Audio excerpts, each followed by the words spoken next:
Are the thought patterns that are showing up in your life helping you, or are they hurting you? Well, I'm going to invite you to take a look at that on this episode. Welcome to Cutting Edge Faith. I'm Ryan Howard. This podcast is here to help bring you the truth behind the headlines and to equip your faith so you can navigate the cultural chaos of today. Colossians 3:2 says to set your mind on things that are above. And Philippians 4:8 says, finally, brothers, whatever is true, whatever is honorable, whatever is just, whatever is pure, whatever is lovely, whatever is commendable, is there any excellence? If there is anything worthy of praise, think about these things.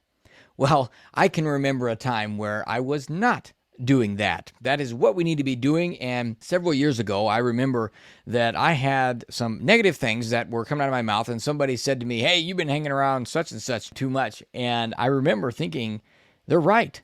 They're right. Wow, where did that come from? And God corrected me, and he showed me that I was letting this person's negativity influence me, and it was giving me a lens to see things through that I would complain about that I would have never complained about a month or two before that.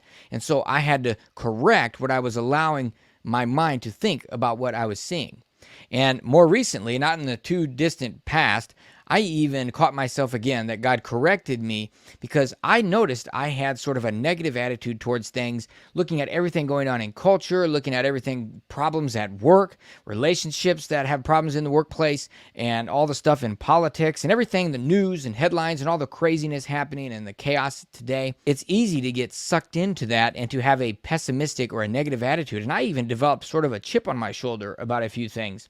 And God brought it to my attention, and I corrected it. And what he did was he showed me what's going on here. It's the thought patterns. It's what I was dwelling on. I spent a lot of time thinking about the things that bothered me, that stole my peace. And I'm thinking, why would I spend the time thinking about those things? What a waste of time. And there's a quote from Tony Evans here that I want to read that really ties this together well.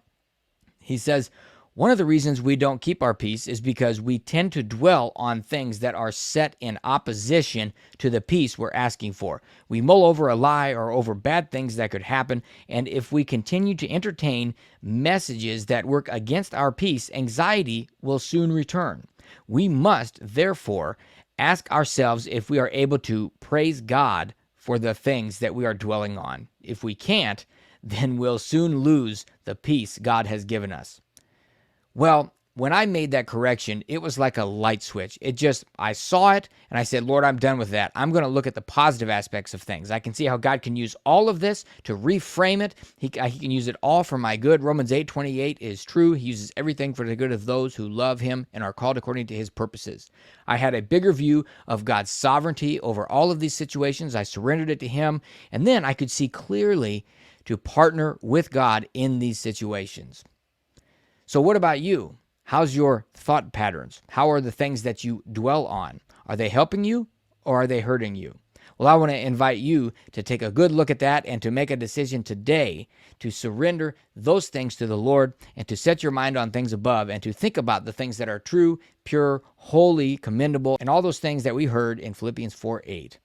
Hey, if you want help with this, you can get my free download, 21 Days to a Spirit-Led Life. Check out the link in the show notes. Make sure you leave a comment and subscribe if you're on YouTube. If you're listening to the audio of this, you can find the link to the video in the show notes. Thanks for listening. God bless, and we'll see you in the next episode.